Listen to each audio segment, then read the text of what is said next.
Hello guys, আসসালামু আলাইকুম। হঠাৎ করে দেখেন দিঘির মাছ নিম্নে 4 থেকে 5 লাখ টাকার মাছ মারা গেছে। দেখেন দেখাই এই যে হাজার হাজার মাছ দিঘির মাঝখানে মরে বাসে রয়েছে। এই যে যেদিকে তাকান যা সেদিকে গেলি মরা মাছ। এই যে হাজার হাজার মাছ দেন আজকে মেয়েরা হঠাৎ করে মারা গেছে।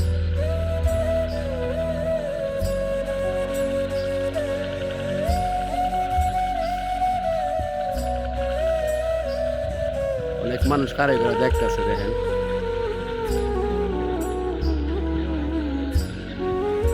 কিভাবে মারা গেছে কেউ বলতে পারে না।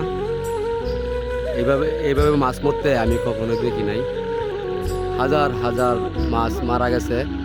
আর মনে করেন যে 5 লাখ টাকার মাছ নষ্ট হয়েছে। এই 10 কাটা মাটি ফিশারি ব্যাগ চালে ফিশারি মাছ বাইসে গেছে। অবস্থা খুব খারাপ।